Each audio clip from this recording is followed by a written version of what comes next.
Proper commercial cinema ಬೇಕಾಗುತ್ತೆ. ಆ ಥರದಲ್ಲಿ ಗಜರಾಮ ತುಂಬ ಸ್ಪೆಷಲ್ ಆಗುತ್ತೆ. ಗಜ ರಾಮ ಇನ್ನೊಂದು ಕಡೆ ತೊಗೊಂಡ್ರೆ ರಾಮ್ ನಮ್ಮ ಅಪ್ಪು ಸರ್ ಪೈಲ್ವಾನ್ ಬಾಡಿಗಳು ಅಷ್ಟೇ, ಸಿಕ್ಸ್ ಪ್ಯಾಕ್ ಇಟ್ಕೊಂಡು ಜಿಮ್ ಬಾಡಿ ಥರ ಇರೋದಿಲ್ಲ. ಆ ಗಜರಾಮ ಸಿನಿಮಾಗೆ ಇನ್ನೊಂದು ಪ್ಲೇಸ್, ಆಡಿಯನ್ಸ್ನ ನಾವು ಕರೆಯೋಕ್ಕೆ ಅದೊಂದು ಪ್ಲೇಸ್ ಆಗಿ. ಗಜರಾಮ ಅಂದರೆ ಆ ಸಾಂಗು ಅದು ಇದು ಅದಕ್ಕೆ ತಕ್ಕಂಗೆ ಟ್ರೈಲರ್ ಬಿಟ್ಟಿದ್ದೀವಿ. ತ್ರಿವೇಣಿ ಥಿಯೇಟರಲ್ಲಿ ಮಾರ್ನಿಂಗ್ ಶೋ, ನಾನು ನನ್ನ ಇಡೀ ಸಿನಿಮಾ ತಂಡ, ರಾಗಿಣಿಯವರು ಎಲ್ಲರೂ ತ್ರಿವೇಣಿ ಥಿಯೇಟ್ರಿಗೆ ಬಂದು ಸಿನಿಮಾನ ನೋಡ್ತಾ ಇದ್ದೀವಿ. ಜನದೊಟ್ಟಿಗೆ ಸಿನಿಮಾ ನೋಡಿ. ನೀನೊಂಥರ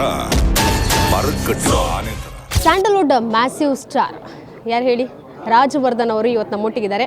ಒಂದೊಳ್ಳೆ ಬ್ಲಾಕ್ ಬಸ್ಟರ್ ಮೂಲಕನೇ ಬರ್ತಾ ಇದ್ದಾರೆ. ಅದರಲ್ಲೂ ಎರಡೆರಡು ಧಮಾಕ ಏನಂತ ನಾನು ಹೇಳ್ತೀನಿ. ಆ ಟೈಟಲಲ್ಲೇ ಒಂದು ಸ್ಪೆಷಾಲಿಟಿ ಇದೆ. ರಾಜವರ್ಧನ್ ಸರ್ ಹೇಗಿದ್ದೀರಾ sir? How is life going on? Super ಆಗಿದೆ. ಹೇಗಿದ್ದೀರಾ? ನ್ಯೂ ಇಯರ್ ತುಂಬ ಚೆನ್ನಾಗಿ ಹೋಗ್ತಾ ಇದೆಯಾ? ನ್ಯೂ ಇಯರ್ ಸೂಪರಾಗಿ ಸ್ಟಾರ್ಟ್ ಆಗಿದೆ. ಪಾಸಿಟಿವ್ ಆಗಿ ಸ್ಟಾರ್ಟ್ ಆಗಿದೆ. ಒಳ್ಳೆ ಸಿನಿಮಾ ಮುಖಾಂತರ ಜನದ ಮಧ್ಯ ಬರ್ತಾ ಇದ್ದೀನಿ. ತುಂಬ ಖುಷಿ ಇದೆ. ನಾನು ಹೇಳಿದೆ ನಿಮಗೆ ಒಂದು ಸ್ಪೆಷಲ್ ಇದೆ ಅಂತ, ಗಜರಾಮ ಅಂತ. ಗಜ ಅಂದರೆ ನೆನಪಾಗೋದೇ ದರ್ಶನ್ ಸರ್, ಗಜ. ಇನ್ನು ನೀವು ಪೈಲ್ವಾನ್ ಕ್ಯಾರೆಕ್ಟರಲ್ಲಿ ಇದ್ದೀರಾ. ಪೈಲ್ವಾನ್ ಅಂದರೆ ಸುದೀಪ್ ಸರ್ ನೆನಪಾಗ್ತಾರೆ. ಇಬ್ಬರನ್ನೂ ನೆನಪಿಸೋ ಅಂಥ ಸಿನಿಮಾನೇ ಗಜರಾಮ. ಹೌದು, ತುಂಬ ಖುಷಿ ಆಗುತ್ತೆ.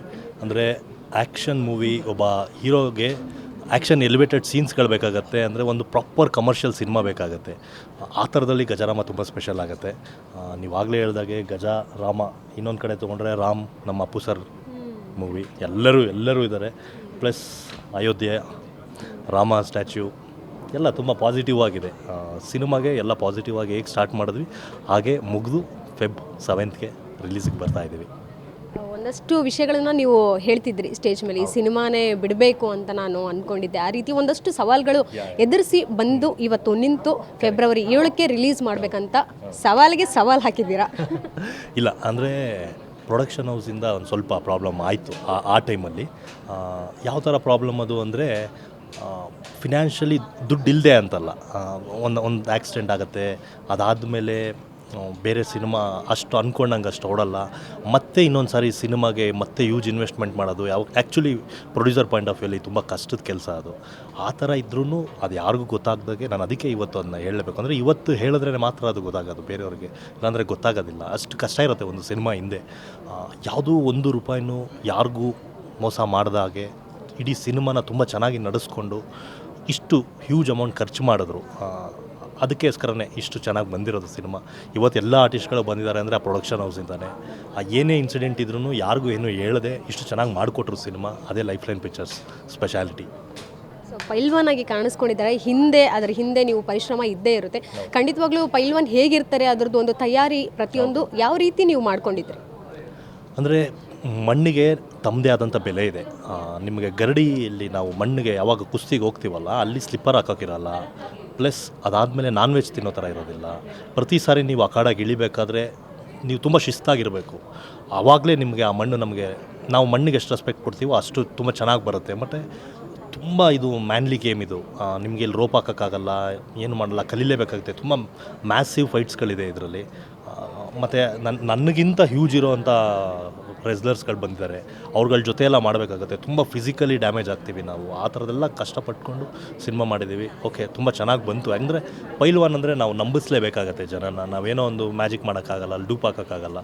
ಸೊ ಮತ್ತು ಪೈಲ್ವಾನ್ ಬಾಡಿಗಳು ಅಷ್ಟೇ, ಸಿಕ್ಸ್ ಪ್ಯಾಕ್ ಇಟ್ಕೊಂಡು ಜಿಮ್ ಬಾಡಿ ಥರ ಇರೋದಿಲ್ಲ. ಅದಕ್ಕೆ ಅಂತ ಬಾಡಿ ಶೇಪ್ ಬೇರೆ ಥರ ಇರಬೇಕಾಗತ್ತೆ. ಅಷ್ಟೆಲ್ಲ ತಯಾರಿ ಮಾಡಿ ಒಬ್ಬ ರಾಮನ ಕ್ಯಾರೆಕ್ಟರ್ ಗಜರಾಮದಲ್ಲಿ ಮಾಡಿದ್ದು. ಸೊ ಯೂಶ್ವಲಿ ಬೇರೆ ಸಿನಿಮಾಗಳಂತ ಹೇಳಿದ್ರೆ ಲೈಕ್ ಆ್ಯಕ್ಷನ್ ಸ್ಟಂಟ್ಸ್ ಈ ರೀತಿ ನಾವು ನೋಡ್ತೀವಿ. ಇಲ್ಲಿ ಬೇರೆ ರೀತಿಯಾದಂಥ ಒಂದು ಮಜಲು ಕೊಡ್ತಾ ಇದ್ದೀರಾ.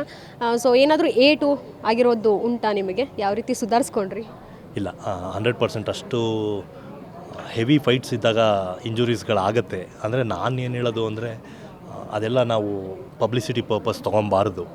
ಯಾಕಂದರೆ ನಾವಿರೋದು ತುಂಬ ಜನದ ಕನಸು ಇವತ್ತು. ನನಗಿಂತ ತುಂಬ ಜನ ಚೆನ್ನಾಗಿರೋ ಹುಡುಗರುಗಳಿರ್ತಾರೆ, ತುಂಬ ಕಲ್ತಿರೋ ಟ್ಯಾಲೆಂಟೆಡ್ಗಳು ಹೊರಗಡೆ ಇರ್ತಾರೆ. ನಮ್ಮದು ಅಂತ ಒಂದು ಪ್ಲೇಸ್ ನಮ್ಗೆ ಇಲ್ಲಿದೆ ಅಂದಮೇಲೆ ನಾವು 100% ಕೊಡಬೇಕಾಗತ್ತೆ. ನನಗೆ ಏಟಾಯಿತು, ಸರ್ಜರಿ ಆಯಿತು ಅಂದ್ಬಿಟ್ಟು ಎಕ್ಸ್ಕ್ಯೂಸ್ ಮಾಡೋಕ್ಕಾಗೋದಿಲ್ಲ. ಸೊ ಅದಕ್ಕೋಸ್ಕರ ನಾನೇನು ತಲೆ ಕೆಡಿಸ್ಕೊಳೋದಿಲ್ಲ. ನಮ್ಮ ತಂದೆ ಮನೆಯಲ್ಲಿ ಅದೇ ಹೇಳ್ಕೊಡಿರೋದು ನಮಗೆ. ಸಿನಿಮಾಗೆ ಕತೆ ನಮಗೆ ಬಂದು ಏನು ಹೇಳ್ತಾರೆ ಅದನ್ನು 100% ನಾವು ಕೊಡಬೇಕಾಗತ್ತೆ. ಸೊ ಇಲ್ಲಾಂದರೆ ಅವತ್ತು ಹಿಂಗೆ ಮಾಡ್ಬೋದಾಗಿತ್ತು ಅದು ಇದು ಅಂತ ನಮ್ಮ ಸ್ಕ್ರೀನ್ ಮೇಲೆ ನೋಡಿದಾಗ ತುಂಬ ಬೇಜಾರಾಗುತ್ತೆ. ಎಷ್ಟಾಗತ್ತೆ ಅಷ್ಟು ಪುಷ್ ಮಾಡಿಬಿಡ್ತೀವಿ. ಅದಾದಮೇಲೆ ಸಿನಿಮಾ ಮುಗಿದ್ಮೇಲೆ ರೆಸ್ಟ್ ಮಾಡೋದು ಅದು ಇದೆಲ್ಲ ಇದ್ದಿದ್ದೆ. ಇನ್ನೊಂದು ಪ್ಲಸ್ ಪಾಯಿಂಟ್ ನಿಮ್ಮ ಸಿನಿಮಾಗೆ ಅಂತ ಹೇಳಿದ್ರೆ ಮ್ಯೂಸಿಕ್. ಮನೋಮೂರ್ತಿ ಸರ್ ಅಷ್ಟು ಹಿಟ್ ಸಾಂಗ್ಗಳನ್ನು ಕೊಟ್ಟವರು. ಇಂದಿಗೂ ಸಹ ಮುಂಗಾರು ಮಳೆ ಇರಬಹುದು, 19 ವರ್ಷ ಆಯಿತು ಈ 2025ಗೆ, ಅದನ್ನು ನೆನೆಸ್ಕೋತಾರೆ. ಸೊ ನಿಮ್ಮ ಸಿನಿಮಾಗೆ ಅದೊಂದು ಬೀಟ್ ಇರ್ಬೋದು, ತುಂಬ ಚೆನ್ನಾಗಿ ಇದೆ, ರೆಸ್ಪಾನ್ಸ್ ಕೂಡ ತುಂಬ ಚೆನ್ನಾಗಿ ಸಿಗ್ತಾ ಇದೆ ಸೋಷಿಯಲ್ ಮೀಡಿಯಾದಲ್ಲಿ. ನಾವು ರಾಗಿಣಿಯವ್ರದ್ದು ಸಾಂಗು ಯಾವಾಗ ಸಾರಾಯಿ ಶಾಂತಮ್ಮ ಶೂಟ್ ಮಾಡಿದ್ವಿ, ಅಲ್ಲಿಂದ ನಮ್ಮ ಪ್ರಮೋಷನ್ ಸ್ಟೈಲೇ ಬೇರೆ ಥರ ಚೇಂಜ್ ಆಯಿತು. ತುಂಬ ಹ್ಯೂಜಾಗಿ ಮಾರ್ಕೆಟು ಓಪನ್ ಆಯಿತು. ಅದಾದಮೇಲೆ ತುಂಬ ವಿಸಿಬಲ್ ಆಯಿತು. ಅಂದರೆ ಫಸ್ಟ್ ಇನ್ವಿಟೇಷನ್ನೇ ನಮ್ಮದು ಆ ಸಾಂಗು. ತುಂಬ ಚೆನ್ನಾಗಿ ಕೂಡ ಆಯಿತು. ಮನು ಸರ್ ಅದನ್ನ ತುಂಬ ಚೆನ್ನಾಗಿ ಕೂಡ ಮಾಡಿಕೊಟ್ರು. ಅದಕ್ಕೆ ತಕ್ಕಂಗೆ ಪ್ರೊಡಕ್ಷನ್ ಹೌಸ್ ಖರ್ಚು ಮಾಡ್ತು, ಧನಂಜಯ ಮಾಸ್ಟ್ರು ಖರ್ಚು ಮಾಡಿದ್ರು, ರಾಗಿಣಿಯವ್ರ ಡೇಟ್ ವೆಯ್ಟ್ ಮಾಡಿ ಅವರು ತುಂಬ ಸಪೋರ್ಟಿವ್ ಆಗಿ ನಮ್ಮ ಸಿನಿಮಾ ತಂಡಗೆ ಪ್ರತಿಯೊಂದು ಪ್ರೆಸ್ ಮೀಟ್ಗೂ ಜೊತೇಲಿ ಬಂದು ಎಲ್ಲ ಕಡೆ ಸಾಂಗ್ನ ನಾವು ಪ್ರಮೋಟ್ ಮಾಡಿದ್ವಿ. ಅಷ್ಟು ಚೆನ್ನಾಗಿ ಆಯಿತು. ಅದು ಗಜರಾಮ ಸಿನಿಮಾಗೆ ಇನ್ನೊಂದು ಪ್ಲೇಸ್, ಸಿನಿಮಾಗೆ ಆಡಿಯನ್ಸ್ನ ನಾವು ಕರೆಯೋಕ್ಕೆ ಅದೊಂದು ಪ್ಲೇಸ್ ಆಯಿತು. ನೀವು ಮತ್ತೊಂದು ಹೇಳಿದ್ರಿ, ಅಂದರೆ ಕಲಾವಿದರ ಕಷ್ಟ ಇರ್ಬೋದು ಅಥವಾ ಕಾಮಿಡಿ ಆರ್ಟಿಸ್ಟ್ಗಳದ್ದು ಏನು ಅನ್ನೋಂಥದ್ದು. ಯಾಕಂದರೆ ಸಿನಿಮಾ ಬ್ಯಾಕ್ಗ್ರೌಂಡಿಂದ ನೀವು ಬಂದಂಥವ್ರು, ಪ್ರತಿಯೊಂದು ಹುಟ್ಟದಾಗಿಂದ ತಂದೆ ಏನೇನು ಮಾಡ್ತಾರೆ ಎಲ್ಲ ನೋಡಿರ್ತೀರ. ಸೊ ಹಾಗಾಗಿ ತುಕಾಲಿ ಸಂತೋಷ್ ಅವ್ರ ಕಟ್ಔಟ್ ಸಹ ಇರುತ್ತೆ ಅನ್ನೋವಂಥದ್ದನ್ನು ಹೇಳಿದರೆ ಫಾರ್ ದಿ ಫಸ್ಟ್ ಟೈಮ್ ಅನಿಸುತ್ತೆ ಅದು. ಯಾಕಂದರೆ ಪ್ರತಿಯೊಂದು ಬಾರಿನೂ ಲೀಡಲ್ಲಿ ಯಾರು ಕಾಣಿಸ್ಕೋತಾರೆ ಅವ್ರದ್ದು ಮಾತ್ರ ಇರುತ್ತೆ. ಇಲ್ಲ, ಅದೊಂದು ಬೇಜಾರು ನನಗೂ ಇತ್ತು ಯಾವಾಗಲೂ. ಅಂದರೆ ಕಾಮಿಡಿ ನಟರನ್ನ ಸೈಡ್ ಲೈನ್ ಮಾಡಿಬಿಟ್ಟಿರ್ತಾರೆ. ಅಂದರೆ ಹಾಕಬೇಕು ಅನ್ನೋದಿಲ್ಲ. ಒಂದು ಟೈಮಲ್ಲಿ ಇತ್ತು, ಅದು ಆಗ್ತಾಯಿದ್ರು. ನಿಮಗೆ 6 ಶೀಟರ್ ಪೋಸ್ಟರ್ಸ್ಗಳಲ್ಲಿ ಇಂಥವ್ರು ಇದ್ದಾರೆ ಅಂತ ಪ್ರತಿಯೊಬ್ಬರದ್ದು ಫೋಟೋ ಇರೋದು. ನನ್ನ ತಂದೆ ಒಂದು 700-800 ಸಿನಿಮಾ ಮಾಡಿದ್ರೂ ಎಲ್ಲೂ ವಿಸಿಬಿಲಿಟಿ ಇರಲಿಲ್ಲ ಅಷ್ಟು. ಆ ಥರ ಅಂದರೆ ಹೀರೋಗೆ ಕಟೌಟ್ ಹಾಕಿದಾಗೆ ಪೋಸ್ಟರ್ಸ್ಗಳಾಗಿರ್ಬೋದು, ಅದೊಂದು ನಮಗೊಂದು ಬೇಜಾರಿತ್ತು. ಯಾಕೆ ನಮ್ಮ ತಂದೆ ಸಿನಿಮಾ ಮಾಡ್ತಾರಲ್ಲ, ಅದು ಆಗ್ತಿಲ್ವಲ್ಲ ಅಂತ. ನಾನು ಯಾವುದೋ ಲಾಸ್ಟ್ ಇಂಟರ್ವ್ಯೂಲಿ ಹೀಗೆ ನಾನು ಸ್ಕ್ರೋಲ್ ಮಾಡ್ತಿರ್ಬೇಕಾದ್ರೆ ಅವ್ರು ಹೇಳ್ತಾರೆ, ನಂದು ಪೋಸ್ಟರೇ ಹಾಕಲ್ಲ, ನಂದು ಏನೂ ಮಾಡಲ್ಲ ಅಂತ. ಸೊ ನನಗನ್ನಿಸ್ತು, ನನ್ನ ಜೊತೆ ತುಂಬ ಚೆನ್ನಾಗಿ ಆ್ಯಕ್ಟ್ ಮಾಡಿದ್ರು ಕೂಡ. ನಮ್ಮ ಸಿನಿಮಾದಲ್ಲಿ ಮೇಜರ್ ಕ್ಯಾರೆಕ್ಟರ್ ಮಾಡಿದ್ದಾರೆ ಸಂಸು ಅವರು. ಅವ್ರ ಮಕ್ಳಿಗೂ ಅದು ಆ ಪ್ರಾಬ್ಲಮ್ ಆಗಬಾರ್ದಲ್ಲ. ನಾನು ಹಾಕ್ಸೋಣ ಬಿಡು, ಎಷ್ಟಾಗ್ಬಿಡುತ್ತೆ, ನನ್ನ ಕಟೌಟ್ ಜೊತೆನೇ ಅವ್ರ ಕಟೌಟ್ ಕೂಡ ಹಾಕ್ಸೋಣ ಅಂದ್ಬಿಟ್ಟು ನನಗೆ ಅನ್ನಿಸ್ತು. ಸೊ ನಾನು ಹೇಳಿದೆ ಅದನ್ನ ಇವತ್ತು. ಸ್ಟಾರ್ ಕಿಡ್ ಆದ್ರೂ ಬೇರೆಯವ್ರು ಅಂದ್ಕೊಂಡಿರಬಹುದು, ಇವ್ರೇನು ಬಿಡು ಬರ್ತಾರೆ ಆರಾಮಾಗಿ, ಸಿನಿಮಾ ಆಫರ್ಗಳು ಸಿಗುತ್ತೆ, ಅವ್ರಿಗೇನು ಪ್ರೊಡ್ಯೂಸ್ ಮಾಡೋಂಥ ಪ್ರೊಡಕ್ಷನ್ ಹೌಸ್ಗಳು ಸಿಕ್ಬಿಡ್ತವೆ ಅಂತ. ಬಟ್ ಕಷ್ಟ ನೀವು ಈ ರೀತಿ ಅನುಭವಿಸಿದ್ದೀರಾ ಏನಾದರೂ? ಖಂಡಿತವಾಗ್ಲೂ ಅನುಭವಿಸ್ಬೇಕಾಗತ್ತೆ. ಅಂದರೆ ಹೊರ್ಗಡೆ ನೋಡೋರ್ದು ದೃಷ್ಟಿನೇ ಬೇರೆ, ಸಿನಿಮಾದಲ್ಲಿ ಇರೋದೇ ಬೇರೆ. ಆ್ಯಕ್ಚುಲಿ ನೋಡಿದವ್ರಿಗೆ ಕಣ್ಣಿಗೆ ಅಷ್ಟೇ ನಾವೆಲ್ಲ ಸ್ಟಾರ್ ಕಿಡ್ಸು, ನಮಗೇನು ಬೇರೆ ಬೇರೆ ಪ್ರೊಡಕ್ಷನ್ ಹೌಸ್ ಬರ್ತಾರೆ ಅಂತ. ಆ ಥರ ನಮಗೆಲ್ಲ ಇಲ್ಲಿ ಆಗಲ್ಲ. ಯಾರೂ ರೆಡ್ ಕಾರ್ಪೆಟಾಗಿ ವೆಲ್ಕಮ್ ಮಾಡಲ್ಲ ಇಲ್ಲಿ. ಸೊ ಕಷ್ಟಗಳಿರುತ್ತೆ. ನಮಗೆ ಆದಂಥ ನಮ್ಮ ಟ್ಯಾಲೆಂಟಿಂದ ಮಾತ್ರ ನಾವು ಗುರುತಿಸ್ಕೋಬೇಕಾಗತ್ತೆ, ನಮ್ಮ ಟ್ಯಾಲೆಂಟಿಂದ ಮಾತ್ರ ನಾವು ಬರಬೇಕಾಗತ್ತೆ. ಅದು ಜನ ಅಂದ್ಕೊಂಡಂಗೆ ಆ ಥರ ಎಲ್ಲ ಇರಲ್ಲ. ಇನ್ನು ರೆಸ್ಲರ್ಸನ್ನು ಸಹ ಮೀಟ್ ಮಾಡಬೇಕು ಅನ್ನೋವಂಥ ಒಂದು ಪ್ಲ್ಯಾನ್ ಮಾಡಿದ್ದೀರಾ. ಅವ್ರಿಗೆ ಏನಾಗುತ್ತೆ ನನ್ನ ಕೈಯಿಂದ ಸಹಾಯ ಮಾಡ್ತೀನಿ, ಸಹಾಯಸ್ತಾ ಚಾಚ್ತಾ ಇರೋವಂಥದ್ದು. ಇದು ಸಹ ಇನಿಷಿಯೇಟಿವ್ ನಿಮ್ಮ ಕಡೆಯಿಂದ ತೊಗೊಂಡಿರೋದು ಭಾಳಷ್ಟು ಏನು ಒಂದು ಶ್ಲಾಘನೀಯ ಅಂತ ಹೇಳ್ಬೋದು. ಅಂದರೆ ಏನಾಗುತ್ತೆ, ರೆಸ್ಲಿಂಗ್ ಗೊತ್ತಿರಲಿಲ್ಲ ನಮಗೆ. ಇಡೀ ಸಿನಿಮಾದಲ್ಲೇ ನನಗೇನು ಹೇಳೋದು ಅಂದರೆ, ನಮಗೆ ಪ್ರತಿ ಸಾರಿ ದುಡ್ಡು ಕೊಟ್ಟು ನಮಗೆ ಹೊಸ್ದಾಗಿ ಕಲಿಸ್ತಾರೆ. ಅಂದರೆ ಬಿಚ್ಚುಗತ್ತಿಲಿ ನಾನು ಹಾರ್ಸ್ ರೈಡಿಂಗ್ ಕಲ್ತಿದ್ದೆ, ಕಲರಿ ಪೈಟ್ ಕಲ್ತಿದ್ದೆ. ಅದು ಚಿತ್ರದುರ್ಗದ ಮಣ್ಣಿನ ಕತೆ ಅಲ್ವಾ, ಅದು ಬೇರೆ ಏನೇನೋ ಗೊತ್ತಿತ್ತು. ಇವಾಗ ರೆಸ್ಲಿಂಗ್ ಅಂತ ಬಂದಾಗ ರೆಸ್ಲರ್ಸ್ಗಳೆಲ್ಲ ಬರ್ತಾರೆ, ಏನು ಮಾಡ್ತಿದ್ದೀರಾ ನೀವು ಅಂದರೆ, ಎಲ್ಲೋ ವಾಚ್ಮ್ಯಾನಾಗಿ ಕೆಲಸ ಮಾಡ್ತಿದ್ದೀನಿ ಅಂತಾರೆ, ಎಲ್ಲೋ ಹೋಟೆಲಲ್ಲಿ ಕೆಲಸ ಮಾಡ್ತಿದ್ದೀನಿ ಅಂತಾರೆ. ಅವ್ರಿಗೆ ಅವತ್ತಿನ ಸರ್ವೈವಲ್ಗೋಸ್ಕರ ಎಲ್ಲೆಲ್ಲೋ ಕೆಲಸ ಮಾಡ್ತಿದ್ದಾರೆ. ನಾರ್ಮಲಾಗಿ ನಿಮಗೆ ಒಂದು 10,000-15,000 ರೂಪಾಯಿಗೆ ಅವರು ಎಲ್ಲೆಲ್ಲೋ ಕೆಲಸ ಮಾಡ್ತಿದ್ದಾರೆ. ಸೊ ನೋಡಿದಾಗ ತುಂಬ ಬೇಜಾರಾಯಿತು. ನೋಡಿದ್ರೆ ಸ್ಟೇಟ್ ಲೆವೆಲ್ ರೆಸ್ಲರ್ ಅಂತಾರೆ, ದಸರಾ ಆಡಿದ್ದೀನಿ ನಾನು ಅಂತಾರೆ, ಅಲ್ಲಿದ್ದು ಮಾಡಿದ್ದೀನಿ ಅಂತಾರೆ. ಫಿನಾನ್ಷಿಯಲಿ ಸ್ಟ್ರಾಂಗೇ ಇಲ್ಲ ಅವರು ಪಾಪ. ತುಂಬ ಜನ ಅದು ಕೆಲವೊಬ್ಬರು ಅಷ್ಟೇ ನಿಮಗೆ ಚೆನ್ನಾಗಿರ್ಬೋದು, ಅಷ್ಟೇ ದೊಡ್ಡ ಫ್ಯಾಮಿಲಿಯಲ್ಲಿ ಬಂದಿರೋರು ಫಿನಾನ್ಷಿಯಲಿ. ಮತ್ತು ಈ ಥರ ಗೇಮ್ಗಳಿಗೆ ಗೌರ್ಮೆಂಟಿಂದನೂ ಸಪೋರ್ಟ್ ಕಮ್ಮಿ. ಸೊ ನಾವುಗಳು ಸಿನಿಮಾನ ರೆಪ್ರೆಸೆಂಟ್ ಮಾಡ್ತೀವಿ ಅಂದರೆ ಅವ್ರುಗಳ ಕರ್ತವ್ಯವೇ ಆಗುತ್ತೆ. ಅವ್ರುಗಳನ್ನೆಲ್ಲ ನಾವು ನೋಡ್ಕೊಳೋದು ಹೀರೋಗಿ ನನ್ನ ಕರ್ತವ್ಯ ಆಗುತ್ತೆ. ಸೊ ನಾನು ಅದೇ ಅಂದ್ಕೊಂಡೆ, ನನ್ನ ಕೈಯಲ್ಲಿ ಎಷ್ಟಾಗುತ್ತೆ, ಒಂದು 10 ಫ್ಯಾಮಿಲಿಗೆ ಹೆಲ್ಪ್ ಮಾಡ್ಬೋದಾ, ಒಂದು 20 ಫ್ಯಾಮಿಲಿಗೆ ಹೆಲ್ಪ್ ಮಾಡ್ಬೋದಾ, ಮಾಡೋಣ ಅಂತ ಅಷ್ಟೇ.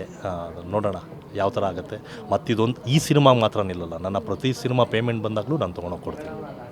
ಇನ್ನು ಸರ್, ಪ್ಯಾನ್ ಇಂಡಿಯಾ ಸಿನಿಮಾ, ಈ ಒಂದು ಪ್ರಪಂಚ ಇರ್ಬೋದು, ಪ್ರತಿಯೊಂದು ಸ್ಟ್ರಾಟಜಿ ಇರ್ಬೋದು, ಪ್ರಮೋಷನ್ ಸಿನಿಮಾಗಳದ್ದು ಬೇರೆ ಲೆವೆಲಲ್ಲೇ ಎಲ್ಲರೂ ಕ್ರಿಯೇಟಿವಿಟಿ ಓಡಿಸ್ತಾ ಇದ್ದಾರೆ ತಲೆನ. ಸೊ ನಿಮ್ಮ ಸಿನಿಮಾದು ಅದೇ ರೀತಿ ಚಾಲೆಂಜಿಂಗ್ ಆಗಿರುತ್ತೆ. ಅಫ್ಕೋರ್ಸ್ ಕಂಟೆಂಟ್ ಇದ್ದರೆ ಸಿನಿಮಾ ಗೆದ್ದೇ ಗೆಲ್ಲುತ್ತೆ, ಅದನ್ನು ಯಾರಾದರೂ ಒಪ್ಕೋತಾರೆ. ಎಷ್ಟೋ ಜನ ಸಿನಿಮಾ ಥಿಯೇಟ್ರಲ್ಲಿ ನೋಡಿದೆ, OTTನಲ್ಲಿ ನೋಡಿದೀವಿ ಅನ್ನೋ ಬೇಜಾರು ಸಹ ವ್ಯಕ್ತಪಡಿಸಿರುವಂಥದ್ದು. ಇಲ್ಲ, ಸಿನಿಮಾಗೆ ತುಂಬ ಪ್ಲಸ್ ಆಗುತ್ತೆ ಆ ಪಬ್ಲಿಸಿಟಿ. ಅಂದರೆ ನಾನು ಆಗಲೇ ಹೇಳಿದಾಗೆ ರಾಗಿಣಿಯವ್ರ ಸಾಂಗ್ನ ತುಂಬ ಪ್ರಮೋಟ್ ಮಾಡಿದ್ದೀವಿ. ಅದರಿಂದ ನಮಗೆ ವಿಸಿಬಲ್ ಚೆನ್ನಾಗಿದೆ. ಗಜರಾಮ ಅಂದರೆ ಆ ಸಾಂಗು, ಅದು ಇದು ಅದಕ್ಕೆ ತಕ್ಕಂಗೆ ಟ್ರೈಲರ್ ಬಿಟ್ಟಿದ್ದೀವಿ. ಅದಾದಮೇಲೆ ತುಂಬ ಟ್ರೆಡಿಷ್ನಲ್ ಪಬ್ಲಿಸಿಟಿ ಮಾಡ್ತಾಯಿದ್ದೀವಿ ನಾವು. ಅಂದರೆ ಹೋಲ್ಡಿಂಗ್ಸ್ ಕಲ್ಚರೆಲ್ಲ ಕಮ್ಮಿ ಆಗಿತ್ತು. ಮೇಜರಾಗಿ ಒಂದು 50-100 ಹೋಲ್ಡಿಂಗ್ಸ್ ಹಾಕ್ಸ್ತೀವಿ ಎಲ್ಲ ಹೈವೇಗಳಲ್ಲಿ, ಎಲ್ಲ ಬಸ್ಸಸ್ಗಳಿಗೆ, ಎಲ್ಲ ಆಟೋಗಳಿಗೆ. ಟ್ರೆಡಿಷ್ನಲ್ ಪಬ್ಲಿಸಿಟಿ ಅಂದರೆ ನಿಮಗೆ ಅವತ್ತು ಸ್ಟಾರ್ಸ್ಗಳಿಗೆ ಸಿನಿಮಾಗಳು ಮಾಡೋರು. ಸೊ ಆ ಥರ ಪ್ರಾಪರಾಗಿ ಮಾಡ್ತಿದ್ದೀವಿ ನಾವು. ಇನ್ನು ಸ್ಯಾಂಡಲ್ವುಡ್ ಯಾವ ಸ್ಟಾರ್ಸ್ ಸಾಥ್ ಕೊಟ್ಟಿದ್ದಾರೆ ಸರ್ ಸಿನಿಮಾಗೆ? ನಮ್ಮ ಸಿನಿಮಾಗೆ ನಿಮ್ಮ ಸಿನಿಮಾಗೆ ನನಗೆ ಎಲ್ಲ ಸ್ಟಾರ್ಸ್ಗಳು ಸಾಥ್ ಕೊಟ್ಟಿದ್ದಾರೆ. ಎಲ್ಲರೂ ತುಂಬ ಚೆನ್ನಾಗಿದ್ದಾರೆ ನನ್ನ ಜೊತೆ, ನಾನು ಕೂಡ ತುಂಬ ಚೆನ್ನಾಗಿದ್ದೀವಿ. ಸ್ಯಾಂಡಲ್ವುಡ್ಡೇ ತುಂಬ ಚೆನ್ನಾಗಿದೆ. ಆ್ಯಕ್ಚುಲಿ ನಮ್ಮನ್ನೆಲ್ಲ ತುಂಬ ಚೆನ್ನಾಗಿ ವೆಲ್ಕಮ್ ಮಾಡ್ತಾರೆ. ಒಂದು ಟ್ರೈಲರ್ನ ಜಸ್ಟ್ ಒಂದು ಕಳಿಸಿದ್ರೆ ಸಾಕು, ಅವ್ರವ್ರ ಸೋಷಲ್ ಮೀಡಿಯಾದಲ್ಲಿ ಹಾಕ್ಕೊಡ್ತಾರೆ. ಸಿನಿಮಾ ಬಗ್ಗೆ 4 ಕಡೆ ಅವರು ಬೇರೆ ಬೇರೆ ಒಳ್ಳೆ ಮಾತಾಡ್ತಾರೆ, ನನ್ನ ಬಗ್ಗೆ ತುಂಬ ಚೆನ್ನಾಗಿ ಮಾತಾಡ್ತಾರೆ. ಎಲ್ಲ ಸ್ಟಾರ್ಸ್ಗಳು ತುಂಬ ಚೆನ್ನಾಗಿದ್ದಾರೆ. ಈ ಒಬ್ಬ ನಟ ಅಥವಾ ನಟಿಯಿಂದ ನಿಮಗೆ ಬೆಸ್ಟ್ ಕಾಂಪ್ಲಿಮೆಂಟ್ ಸಿಕ್ಕಿದೆ ಅಂದರೆ ಯಾವುದು? ಏನು ಕಾಂಪ್ಲಿಮೆಂಟ್ ಕೊಟ್ಟಿದ್ದಾರೆ? ನನಗೆ ವಿಕ್ರಮ್ ಸರ್ ಹತ್ರ ಮಾತಾಡ್ತಿದ್ದೆ, ತಮಿಳ್ ಚಿಯಾನ್ ವಿಕ್ರಮ್ ಹತ್ರ ಲಾಸ್ಟ್ ಟೈಮ್ ಮೀಟ್ ಮಾಡಿದ್ದೆ. ಅವ್ರಿಗೆ ತೋರಿಸ್ದೆ ನನ್ನ ರೆಸ್ಲಿಂಗ್, ನನ್ನ ಅಂದರೆ ಗಜರಾಮ ಪೋಸ್ಟರ್ ತೋರಿಸಿದ್ದೆ, ಹಿರಣ್ಯ ತೋರಿಸಿದ್ದೆ ಆ್ಯಂಡ್ ಬಿಚ್ಚುಗತಿ ತೋರಿಸಿದ್ದೆ. ಅವರು ಅದನ್ನೇ ಹೇಳಿದ್ರು, ಎಷ್ಟು ಮಾಡಿದ್ಯಾ ನೀನು ಅಂದರು. ಎಷ್ಟು ಮಾಡಿದ್ಯಾ ಅಂದ್ರೆ, ಸರ್ ಇಲ್ಲ ಎಲ್ಲ ಮಾಡಿದ್ದೀನಿ, ಬಟ್ ಫೇಸ್ ರಿಜಿಸ್ಟರ್ ಆಗ್ತಿಲ್ಲ ನಂದು. ಇಲ್ಲಿ ನೋಡಿದ್ರೆ ಹ್ಯೂಜ್ ಬಾಡಿ ಇರುತ್ತೆ, ಲಾಂಗ್ ಬಿಯರ್ಡ್ ಇರುತ್ತೆ, ಇಲ್ಲಿ ನೋಡಿದ್ರೆ ಇನ್ನೊಂದೇನೋ ಮಾಡ್ತೀನಿ, ಇನ್ನೊಂದೇನೋ. ತಲೆನೇ ಕೆಡ್ಸ್ಕೊಬೇಡ, 100% ನೀನು ಕೊಡ್ತಿದ್ಯಾ, ಒಂದಲ್ಲ ಒಂದಿನ ಆಗುತ್ತೆ, ಸೂಪರಾಗಿ ಮಾಡು ಅಂದ್ಬಿಟ್ಟು ಅವರೊಂದಷ್ಟು ಹೇಳಿ ಪರ್ಸ್ನಲ್ ನಂಬರ್ ಕೂಡ ಕೊಟ್ಟರು. ಸೊ ಅದೆಲ್ಲ ಪ್ರೌಡ್ ಮೂಮೆಂಟು. ಇನ್ನು ನಮ್ಮಲ್ಲಿ ತುಂಬ ಜನ, ದರ್ಶನ್ ಸರ್ ಇರ್ಬೋದು, ಸುದೀಪ್ ಸರ್ ಇರ್ಬೋದು, ಯಶ್ ಅವರಾಗಿರ್ಬೋದು, ಅಪ್ಪು ಸರ್ ಆಗಿರ್ಬೋದು, ಪ್ರತಿಯೊಬ್ಬರೂ ತುಂಬ ಚೆನ್ನಾಗಿ ಸಪೋರ್ಟ್ ಮಾಡಿದ್ರು. ಅಂದರೆ ನನ್ನ ಬಿಚ್ಚುಗತಿ ಸಿನಿಮಾ ನೋಡಿದ್ರೆ ದರ್ಶನ್ ಸರ್ ಆಗಿರ್ಬೋದು, ಸುದೀಪ್ ಸರ್ ಆಗಿರ್ಬೋದು ಈಕ್ವಲ್ ಸಪೋರ್ಟ್ ಮಾಡಿದ್ರು. ಹಾಗೆ ಪ್ರತಿಯೊಂದು ನನ್ನ ಹಿರಣ್ಯ ಸಿನಿಮಾಗೆ ಶಿವಣ್ಣ ಕೂಡ ಸಪೋರ್ಟ್ ಮಾಡಿದ್ರು. ಈ ಸಿನಿಮಾಗೆ ನನ್ನ ಮುಹೂರ್ತಕ್ಕೆ ಅಭಿಯವರು ಬಂದಿದ್ದರು. ಎಲ್ಲರೂ ಚೆನ್ನಾಗಿ ಸಪೋರ್ಟ್ ಮಾಡ್ತಿದ್ದಾರೆ, ಚೆನ್ನಾಗಿ ಆಗುತ್ತೆ ಕೂಡ. ಮುಂದಿನ ದಿನಗಳಲ್ಲಿ ಈ ಸಿನಿಮಾ ಒಂದು ಸಕ್ಸಸ್ ಆದಮೇಲೆ ನೀವು ಹೀರೋ ಆಗಿದ್ದೀರಾ ಕನ್ನಡ ಚಿತ್ರರಂಗಕ್ಕೆ, ಪರಭಾಷೆಯಲ್ಲಿ ಏನಾದರೂ ವಿಲನ್ಗಾಗಿ ಬರ್ತೀರಾ ಅಂತ ಆಫರ್ ಬಂದರೆ ನಿಮ್ಮ ಉತ್ತರ ಏನಿರುತ್ತೆ? ಒಳ್ಳೆ ಕಥೆಗಳಿಗೆ ಬಂದರೆ 100% ಮಾಡ್ಬೋದು. ಅಂದರೆ ನಮ್ಮ ಮಾರ್ಕೆಟ್ನ, ನಮ್ಮ ತನನ ನಾವೇ ಹಿಡಿದಿಟ್ಕೊಂಬಾರ್ದು. ಯಾಕಂದರೆ ಇವತ್ತು ಶಿವಣ್ಣ ಜೈಲರ್ ಸಿನಿಮಾದಲ್ಲಿ ಹೋಗಿ ಮಾಡ್ತಾರೆ.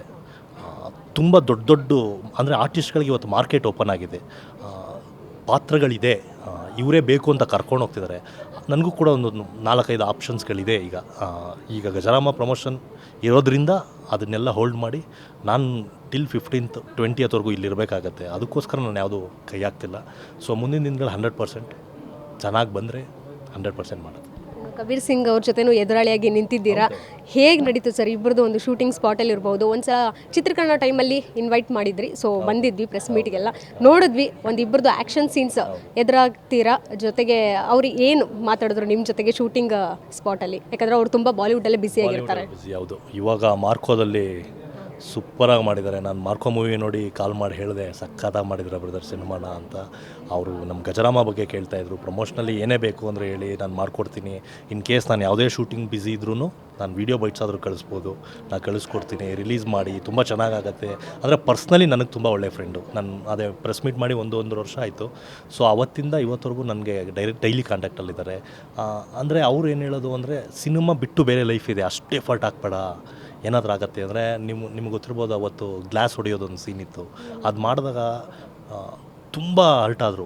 ಏನಕ್ಕೆ ಆ ಥರ ಮಾಡ್ತಿದ್ಯಾ ನೀನು, ನೀನು ಹಂಗೆ ಅದು ಇದು ಬೈತಾ ಇದ್ದಾರೆ, ಲಿಟ್ರಲಿ ಬೈತಾ ಇದ್ದಾರೆ ನನಗೆ, ಆ ಥರ ಎಲ್ಲ ಮಾಡಬಾರ್ದು ನೀನು ಅಂತ. ಇಲ್ಲ, ನಮಗೆ ಅದು ನಾವು ಮಾಡಲೇಬೇಕು ಅನ್ನೋದೊಂದು ಉಚಿತನ ನಮಗೆ. ಸೊ ಮಾಡಿದಾಗ ಒಂದಷ್ಟು ಹೇಳಿದ್ರು. ಆಮೇಲೆ ಒಂದೊಂದು ಸಿನಿಮಾಗಳಲ್ಲಿ ಹೇಟ್ ಆಗಿಬಿಡುತ್ತೆ, ನೆಕ್ಸ್ಟ್ ಫಾಲೋ ಅಪ್ಗಳಿಗೆ ಇದಾಗತ್ತೆ ಅಂತ. ಇಲ್ಲ, ಬಾಲಿವುಡ್ ಕಲ್ಚರ್ ಬೇರೆ, ಕನ್ನಡ ಕಲ್ಚರ್ ಬೇರೆ, ನಾವು ಕಲಾವಿದರು ಮಕ್ಕಳು, ನಾವು ಅದಾಗಲ್ಲ ಇದಾಗಲ್ಲ ಅನ್ನೋಕ್ಕಾಗಲ್ಲ, ನಾವು ಮಾಡಬೇಕಾಗತ್ತೆ. ಅದು ಏನೇ ಆಗಲಿ ಹುಷಾರಾಗಿ ಮಾಡಿ. ಇವತ್ತು ಫೋನ್ ಮಾಡಿದ್ರು ನೀನು ಹುಷಾರಾಗಿ ಮಾಡು, ನೀನು ಓವರ್ ಹೀರೋ ಆಗೋಕ್ಕೆ ಹೋಗಬೇಡ, ನೀನು ತುಂಬ ಚೆನ್ನಾಗಿ ಮಾಡು, ಸೇಫಾಗಿ ಮಾಡು, ಅಷ್ಟೇ ಅವ್ರು ಹೇಳೋದು.